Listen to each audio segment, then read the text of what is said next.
الرجيم بسم الله الرحمن الرحيم يا أيها الناس اعبدوا ربكم الذي خلقكم والذين من قبلكم لعلكم تتقون الذي جعل لكم الأرض فراشا والسماء بناء وأنزل من السماء ماء فأخرج به من الثمرات رزقا لكم فلا تجعلوا لله أندادا وأنتم تعلمون۔ اے لوگو، اپنے اس پروردگار کی عبادت کرو جس نے تم کو اور ان لوگوں کو جو تم سے پہلے گزرے ہیں پیدا فرمایا، تاکہ تم لوگ اللہ سے ڈرنے والے بن جاؤ۔ وہ اللہ جس نے تمہارے لیے زمین کو بچھونا بنایا اور آسمان کو چھت بنایا اور آسمان سے بارش کو اتارا، پھر اللہ نے اس بارش کے ذریعے سے پھلوں کو نکالا تمہاری روزی روٹی کے لیے۔ تم اللہ کے لیے کوئی شریک نہ بناؤ، حالانکہ تم جانتے ہو کہ اللہ کا کوئی شریک اور کوئی ساجی اور کوئی حصے دار اور کوئی بھاگیدار نہیں۔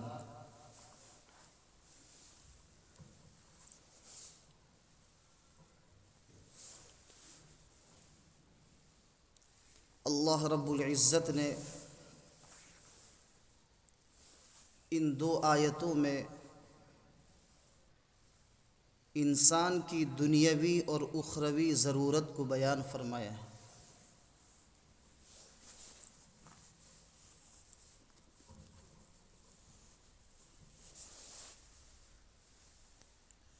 انسان دنیا کی ضرورتوں کا بھی محتاج ہے اور آخرت کا بھی محتاج ہے، آخرت کی کامیابی کا بھی محتاج ہے۔ اللہ رب العزت نے اس آیت میں سب سے پہلے یوں فرمایا، یا ایھا الناس، اے لوگو۔ اس میں کائنات میں بسنے والے تمام انسان شامل ہیں، کفار بھی، منافقین بھی اور مومنین بھی۔ ان لوگوں سے اللہ رب العزت خطاب کر کے یوں فرماتے ہیں، آواز دے کر، اے لوگو، اپنے رب کی عبادت کرو، یعنی اپنے رب کو ایک مانو۔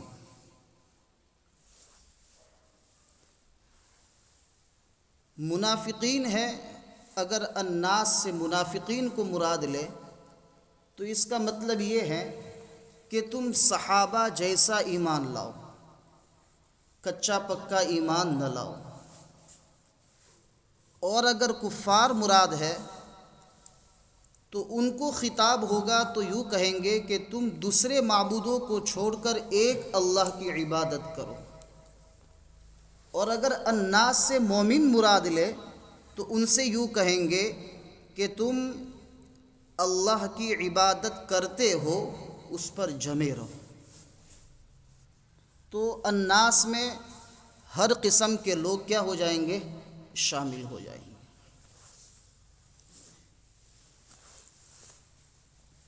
دیکھو، انسان جو ہے دو چیزوں کا مجموعہ ہے۔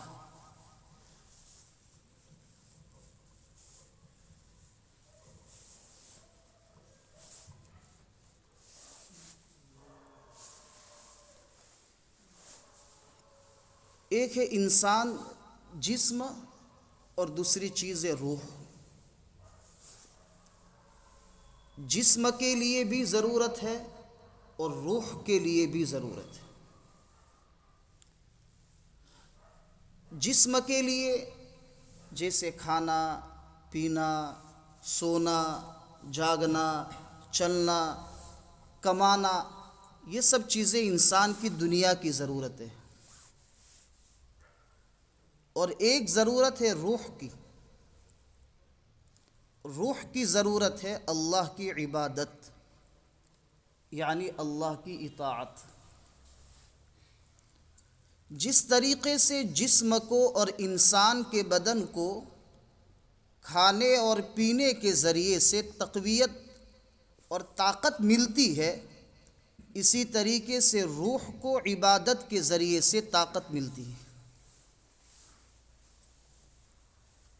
انسان کا جسم آگ، مٹی، پانی سے بنا ہوا ہے، عناصر اربعہ سے، 4 چیزوں سے، ہوا، آگ، مٹی اور پانی، ان 4 چیزوں سے بنا ہے۔ انسان کے جسم کی حد موت تک اور روح کی حد ہمیشہ ہے۔ تو روح کو آخرت کی غذا دینی ہے اور جسم کو دنیا کی غذا دینی ہے، اس لیے کہ جسم کا تعلق دنیا تک ہے اور روح کا تعلق آخرت تک ہے۔ اس لیے دنیا کو دنیا کی غذا چاہیے اور روح کو آخرت کی غذا چاہیے۔ پہلے والی آیت میں اللہ رب العزت نے روح کو بیان کیا ہے، روح کی غذا کو بیان کیا ہے، اور دوسرے والی آیت میں اللہ رب العزت نے انسان کے جسم کی غذا کو بیان کیا ہے۔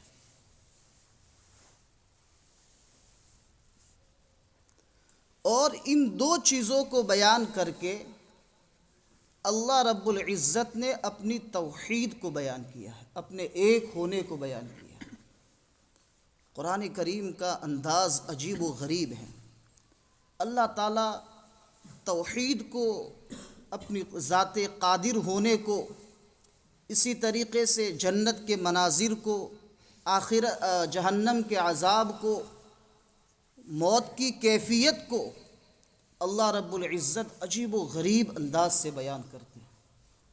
اور جب اللہ رب العزت اس کیفیت کو بیان کرتے ہیں تو دنیا کا کوئی انسان اس کا انکار نہیں کر سکتا۔ اس لیے کہ قرآن کریم یہ کتاب حق ہے،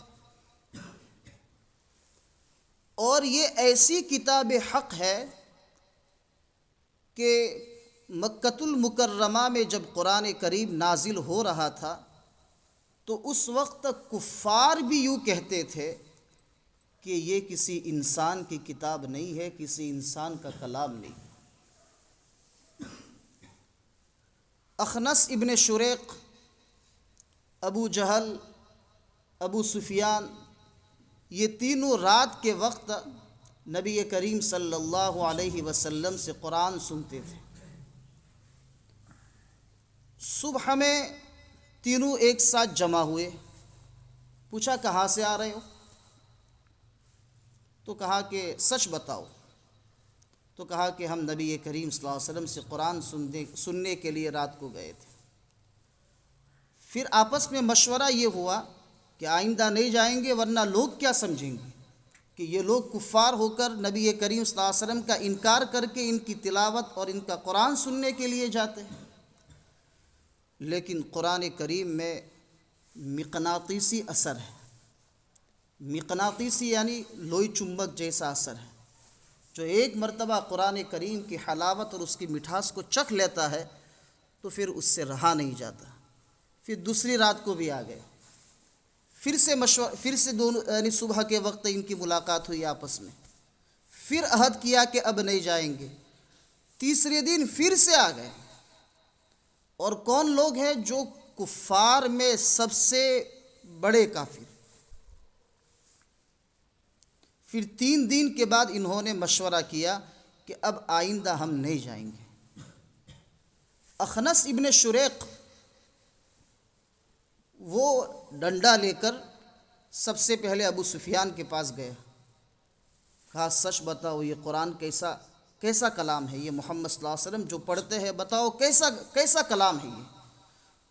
تو ابو سفیان نے کہا یہ بالکل سچا کلام ہے، یہ کسی جادوگر کا یا کسی کاہن کا یہ کلام نہیں ہو سکتا۔ پھر اس کے بعد ابو جہل کے پاس گیا اور اس کو بھی کہا ڈنڈا دکھا کر، سچ بتا یہ کلام سچ ہے یا جھوٹ ہے؟ تو اس نے کہا کہ یہ کلام سچ ہے۔ مقبولیت تو وہ ہے کہ جس کو دشمن مانے، کامیابی اصل وہ ہے کہ دشمن جس کی حقیقت کا اعتراف اور اقرار کرے۔ تو پھر اخنس ابن شریق نے ابو جہل سے کہا کہ پھر مانتا کیوں نہیں ہے؟ تو اس نے کہا کہ قبیلہ بنو عبد مناف سے ہمارا ہر وقت جو ہے نا مقابلہ رہتا ہے، اور اگر ہم ان کے غلام بن جائے اور ان کے انڈر میں اور ان کے ماتحت میں آ جائے تو پھر ہماری ناک کا مسئلہ ہو جائے گا۔ ناک کے مسئلے نے اس کو ابو جہل بنا دیا، جہالت کا باپ بنا دیا۔ حالانکہ کفار میں عقل مند جو سمجھا جاتا تھا یہ ابو جہل، یہ ابو عقل تھا، لیکن اس کا اللہ تعالیٰ نے ذلت کے طور پر اس کا نام ابو جہل مشہور کر دیا، یعنی جہالت کا باپ۔ حقیقت میں وہ جاہل تھا کہ اس کو اتنا علم تھا کہ یہ قرآن کسی انسان کا کلام نہیں ہے، لیکن پھر بھی اس نے انکار کیا، تو اس سے بڑا کوئی جاہل نہیں، اس لیے وہ ابو جہل بن گیا، ورنہ اس کا اصل نام تو عمرو ابن ہشام تھا۔ تو کہنے کا خلاصہ یہ ہے کہ اللہ رب العزت قرآن کریم میں جو انداز اختیار فرماتے ہیں اور ایک ایک آیت میں دنیا اور آخرت کا نچوڑ اور انسان کے لیے جو ایک انوکھا درس اور جو سبق دیتے ہیں، اس کی مثال دنیا کی تمام کتابوں کو ملا کر بھی اگر دیکھا جائے تو قرآن کی ایک آیت جیسا کوئی کتاب دنیا کی دوسری کتاب پیغام نہیں دے سکتی۔ یہ قرآن کریم کی خاصیت ہے، بلکہ یوں کہا جائے تو مبالغہ اور بیجا نہ ہوگا کہ دنیا کا بقا، یعنی دنیا کا وجود موجود رہنا اور دنیا کا باقی رہنا اسی قرآن پر موقوف ہے۔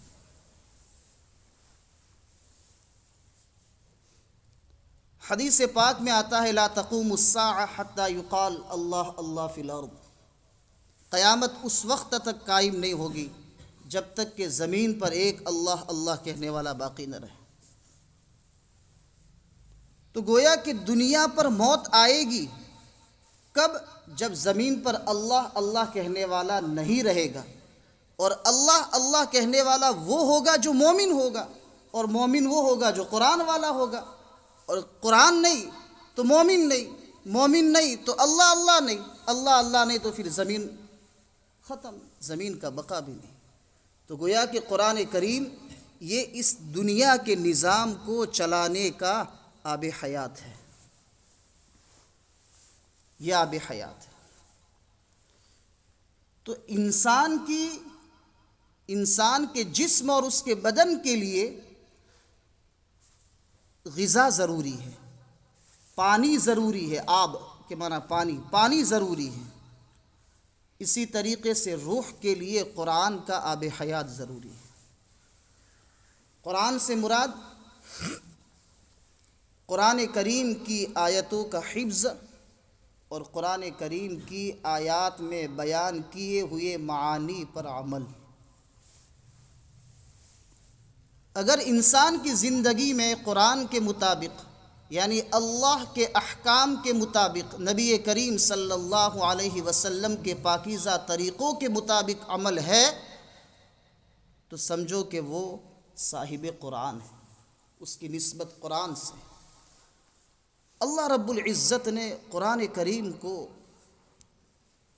کریم میں نور فرمایا، روح بھی فرمایا اور نور بھی فرمایا۔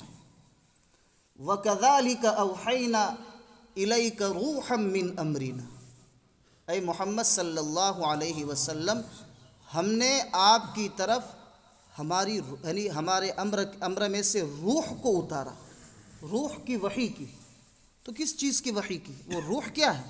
قرآن کریم۔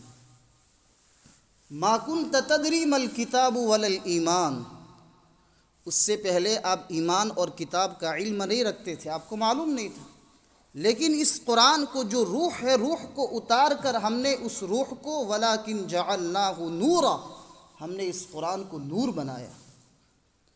یعنی قرآن کے سمجھنے کی وجہ سے اور قرآن کے پڑھنے کی وجہ سے اللہ رب العزت دل میں ایک روشنی پیدا کرتے ہیں، اور یہ روشنی ہر کسی کو حاصل نہیں ہوتی۔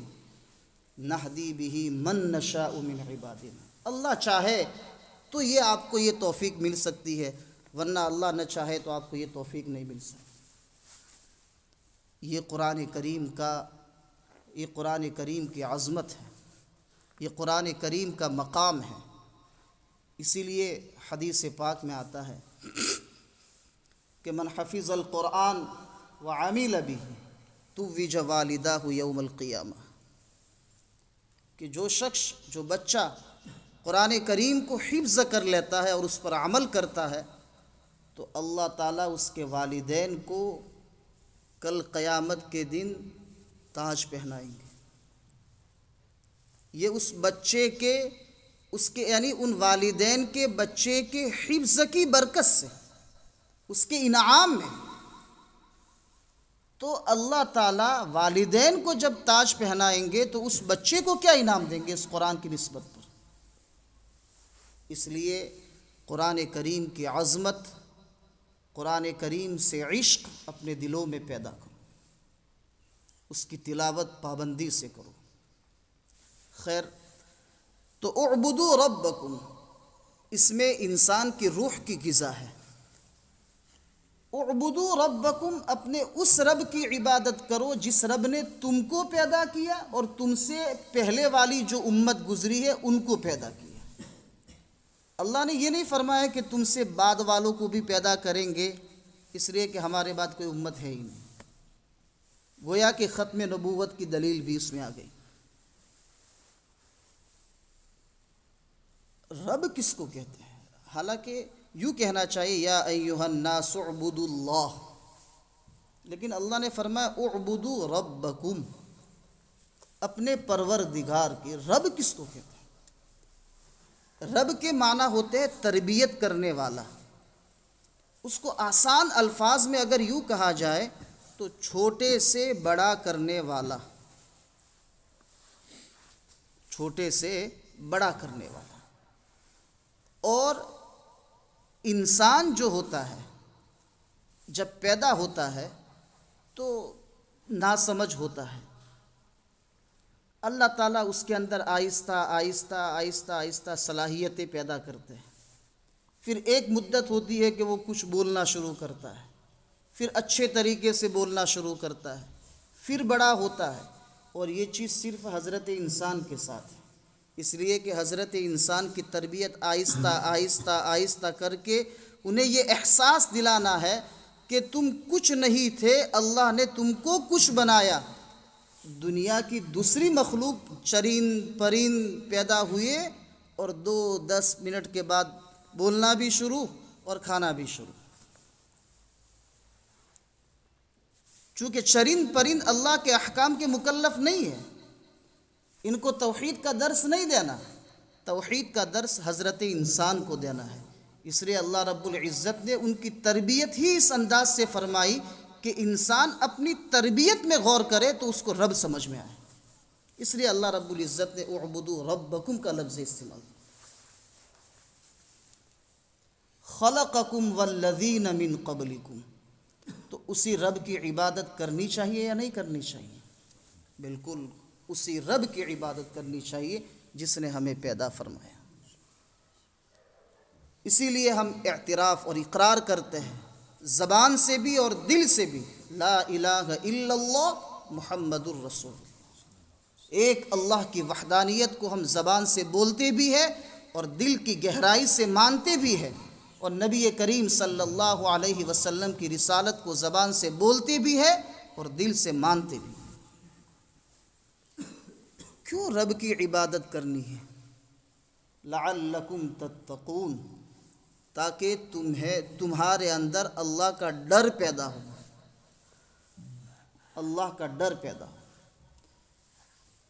دنیا کی ایک نجی مثال کو سمجھے کہ ایک بچہ کوئی شرارت کرتا ہے یا شرارت کرنے کا ارادہ کرتا ہے، کسی کا نقصان کرنا چاہتا ہے، تو تھوڑی دیر کے لیے وہ یہ سوچتا ہے کہ اگر میرے ابا کو اگر پتہ چل جائے گا تو میری خیر نہیں، یعنی غلط کام کرنے سے ڈرتا اس لیے ہے کہ میرا مربی، میری تربیت کرنے والا دنیا میں میرا ابا اگر ان کو پتہ چل جائے گا تو میری خیر نہیں۔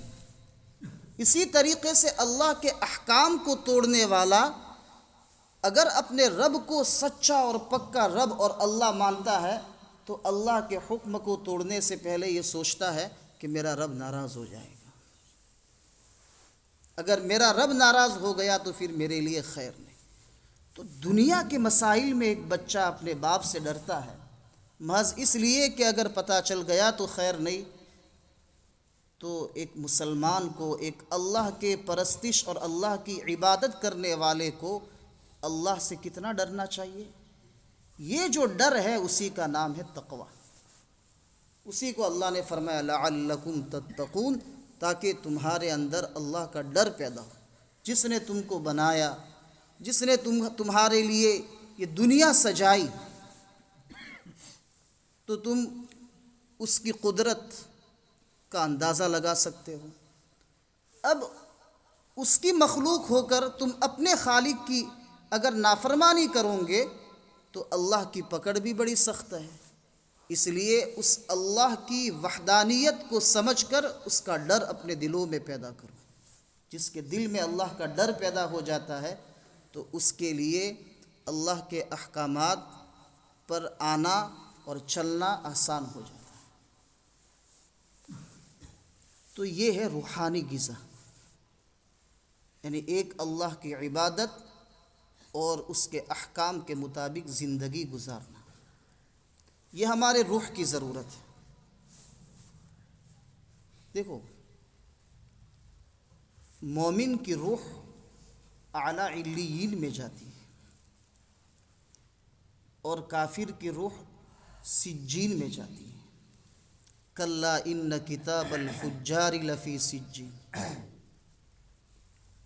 سجین زمین کے نیچے کا طبقہ ہے، اسفل السافلین، اور اعلیٰ علیین یہ اوپر کا طبقہ ہے۔ تو روح کو اگر روح کی غذا دیں گے دنیا میں اور روح کو عبادت کے ذریعے سے طاقت بخشی ہے اور مضبوط بنایا ہے تو پھر یہ روح اڑ کے اعلیٰ علیین میں جائے گی۔ اور اگر اس کو آپ نے اللہ کے احکامات کو توڑ کر اس کو قوت نہیں بخشی، اس کو کمزور کیا، تو پھر یہ سیدھی نیچے جائے گی۔ ٹوٹی ہوئی چیز گر جاتی ہے، ٹوٹی ہوئی چیز گر جاتی ہے۔ اس لیے روح کو مضبوط بنانے کی ضرورت ہے۔ دوسری آیت میں اللہ تعالیٰ نے دنیا کے جو انسان کے لیے ضروری چیزیں ہیں دنیا کی، اس کو بیان فرمایا۔ الذی جعل لکم الارض فراشا، اللہ نے تمہارے لیے زمین کو بچھونا بنایا۔ بچھونا بنانے کا مطلب یہ ہے کہ جیسے بچھونے پر ہم آرام سے چل سکتے ہیں، تو گویا کہ زمین بھی ہمارے لیے بچھونا ہے کہ ہم اس کے اوپر آرام سے چل سکتے ہیں۔ اللہ نے اس کو اتنا نرم نہیں بنایا کہ ہمارے پاؤں گھس جائے، اور اتنا سخت پتھر اور لوہے کی طرح بھی نہیں بنایا کہ ہمارے پاؤں کو زخم لگ جائے۔ یہ اللہ رب العزت نے ہمارے لیے زمین کو اس طریقے سے بنایا کہ نہ اتنی نرم ہے کہ پاؤں گھس جائے، نہ اتنی سخت ہے لوہے کی طرح کہ پاؤں پر زخم لگ جائے۔ یہ اللہ نے تمہارے لیے کیا ہے، یعنی اے لوگو تمہارے لیے، ورنہ اللہ کو ضرورت نہیں تھی، دوسری مخلوقات کو ضرورت نہیں تھی، یہ انسان اور جن کے لیے اللہ تعالیٰ نے بنایا ہے۔ اور لکم کا معنی ہے تمہارے فائدے کے لیے، اس لیے کہ زمین بچھونا ہے تو تمہارے لیے فائدہ ہے، اگر نرم ہو اور سخت ہو تو نقصان ہے، اس لیے اللہ نے تمہارے فائدے کے لیے زمین کو معتدل اور درمیانی قسم کا بنایا ہے۔ وَالسَّمَاءَ بِنَاءً، اور آسمان کو چھت بنایا۔ آپ کہیں گے ہمیں آسمان کی کیا ضرورت ہے؟ آسمان تو بہت اوپر ہے، ہمیں اس سے کیا لینا دینا؟ دوستو، آسمان ہمارے لیے اتنا ہی ضروری ہے جتنا زمین ہمارے لیے ضروری ہے، اس لیے کہ اللہ آسمان سے کیا برساتے ہیں؟ بارش۔ اگر زمین پر بارش ہی نہ ہو، آسمان ہی نہ ہو، تو پھر زمین کی حیثیت پھر کیا؟ اناج، غلہ، پھل، فروٹ، سبزی، جو ضرورت کی انسان کی چیزیں ہیں وہ کیسے اگے گی؟ اس لیے اللہ تعالیٰ نے آسمان کو بنایا جو چھت کی طرح ہے۔ حضرت مفتی سعید احمد صاحب پالنپوری نور اللہ مرقدہ نے لکھا ہے کہ اللہ تعالیٰ نے فرمایا آسمان کو چھت بنایا، اس لیے کہ چھت گھر میں ہوتی ہے اور جو مکان صرف دیواروں پر کھڑا ہو اور چھت نہ ہو اچھا نہیں لگتا، اس لیے اللہ تعالیٰ نے آسمان کی چھت دے دی تاکہ دنیا کا نظام اچھا رہے۔ پھر اس کے بعد اللہ تعالیٰ نے وَأَنزَلَ مِنَ السَّمَاءِ مَاءً، آسمان سے پانی برسایا۔ پانی تو بادلوں سے آتا ہے، لیکن اوپر سے کوئی چیز آتی ہے تو کہتے ہیں کہ آسمان سے برسی، اس لیے یہ عرف میں بولا ہی جاتا ہے کہ آسمان سے پانی برسایا۔ پانی کے ذریعے سے اللہ نے کیا کیا؟ فَأَخْرَجَ بِهِ مِنَ الثَّمَرَاتِ رِزْقًا لَكُمْ، اس پانی کے ذریعے سے اللہ تعالیٰ نے پھلوں کو پیدا کیا، اور پھلوں کو کیوں پیدا کیا؟ رِزْقًا لَكُمْ، تمہاری روزی روٹی کے لیے۔ یہاں ثمرات سے مراد انسان کی وہ تمام غذائیں جو اس کے بدن کو باقی رکھنے کے لیے جس کا کھانا ضروری ہے، اللہ نے اسی کے ذریعے یعنی اسی آسمان کے پانی کے ذریعے سے یہ سب جو ہے سبزے اور غلے اور اناج وغیرہ سب چیزیں اگائی۔ آپ کہیں گے کہ یہ تو ہم محنت کرتے ہیں زمین میں، اور زمین میں دانہ ہم ڈالتے ہیں، اس کو ہم جوتتے ہیں، اس میں کھاد ہم ڈالتے ہیں، تو یہ تو ہم نے کیا ہے، اللہ تعالیٰ نے کہا کیا ہے؟ تو انسان تو اتنی ہی محنت کرتا ہے جتنی اس کی قدرت میں ہے، باقی اس میں سے بالی کا نکالنا، درخت کا اگانا، اور درختوں کو اس کی جڑوں کو زمین کے اندر پیدا کرنا، اور پھر درختوں کو بڑا کرنا، بالیوں کو بڑا کرنا، کھیتی کو بڑا کرنا، لمبا کرنا، اور گیہوں کا ایک دانہ ڈالا ہے اور اس کی بالی پر 100 دانے کا آ جانا، یہ کون کرتا ہے دوستو؟ اللہ کرتے ہیں۔ دنیا حیران ہے کہ یہ کس طریقے سے ایک ایک دانے سے اللہ تعالیٰ 100 اور 700 دانے نکالتا ہے، یہ اللہ ہی کی قدرت سے ہوتا ہے۔ تو اللہ رب العزت نے تمہاری روح کے لیے بھی عبادت کا طریقہ طے فرمایا اور اس کے احکام کے مطابق زندگی گزارنے کا حکم دیا، اور تمہارے جسم کا بھی اور تمہارے بدن کے لیے بھی جو چیزیں ضروری تھی اللہ نے انتظام فرمایا۔ زمین ہی میں جہاں تم رہتے ہو، آسمان تک تم نہیں پہنچتے، اللہ بارش کو برساتے ہیں اور زمین سے غلے اناج نکال کر تمہارے لیے روزی روٹی کا انتظام کرتے ہیں۔ فلا تجعلوا للہ، جب اتنے اچھے اللہ ہے، ہمارے لیے اتنا سارا کرتے ہیں، ہماری راحت رسانی کے لیے اتنی جو ہے اللہ رب العزت ہمارا خیال فرماتے ہیں، تو تم اللہ کے شریک کیوں ٹھہراتے ہو؟ لا تجعلوا للہ اندادا، اللہ کے شریک نہ ٹھہراؤ، نہ بناؤ۔ وانتم تعلمون، حالانکہ تمہیں معلوم ہے کہ اللہ کا کوئی شریک اور کوئی حصے دار نہیں ہے، پھر بھی تم اللہ کا شریک بنا کر اپنی دنیا اور اپنی آخرت کو کیوں خراب کرتے ہو؟ تو اللہ رب العزت نے ان 2 آیتوں میں ایک انوکھا اور ایک عجیب انداز سے اللہ رب العزت نے پیغام دیا ہے۔ اللہ رب العزت ہماری روح کے لیے جو عبادت کی غذا ضروری ہے، اللہ رب العزت مکمل ہمیں عطا فرمائے، اور دنیا کی ضروریات اللہ تعالی ہمارے لیے آسان فرمائے، اور اللہ رب العزت قرآن کریم کے ذریعے سے ہمارے دلوں کو، ہماری قبروں کو منور فرمائے، ہمارے اخلاق کو مزین فرمائے، جنت الفردوس میں اعلیٰ مقام عطا فرمائے، جہنم سے اللہ تعالی ہم سب کی اور پوری امت مسلمہ کی حفاظت فرمائے۔